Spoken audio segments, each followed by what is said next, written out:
Lilia explains, a century ago, it was one little sailboat that came ashore at Cape Sunrise, but their population multiplied faster than you can blink, until they started outnumbering the Fae who live here. When Sebek asks if everything east of Briarland's Howling Canyon is ironclad territory, Bauer explains, it is not their territory. This whole continent rightfully belongs to the Fae. They simply moved in and started expanding their area of influence.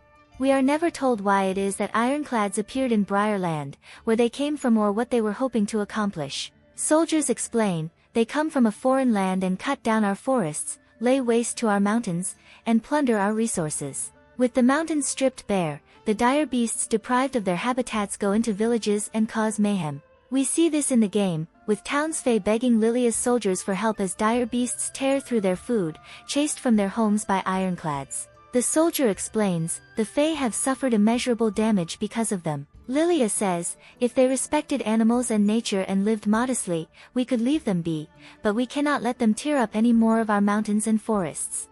Also seen in the game, a fairy begs Lilia to punish the ironclads for what they've done, saying, my fields are ruined, and right after we tilled them. My family wasn't enough, they had to trample all over my memories as well. Please, you have to punish the ironclads.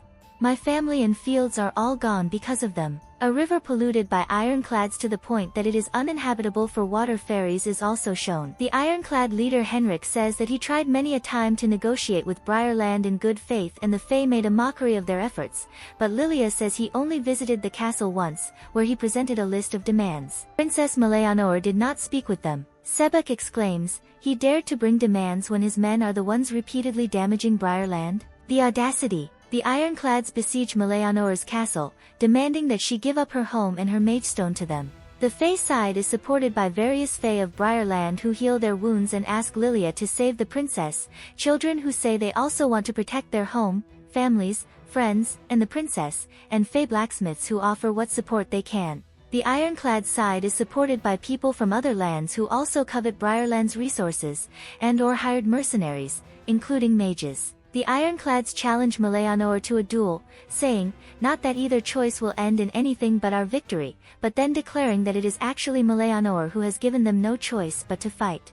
The princess dies protecting her unborn child and the ironclads win, ending the great nation of Briarland and reducing it to Briar Valley, and taking over what was once Fae territory for themselves. Lilia says he fears that the Fae will become relics of the past, will be forgotten and regarded as creatures from storybooks, and in present-day Briar Valley speakers of the Fae languages have become somewhat rare. But it seems the ironclad victory was short-lived. Lilia explains that, after the ironclads took over Meleanor's castle, changing its name to Bladevale, an endless series of wars broke out over resources and land, and they lost to others the same castle that they'd killed Meleanor to take for themselves.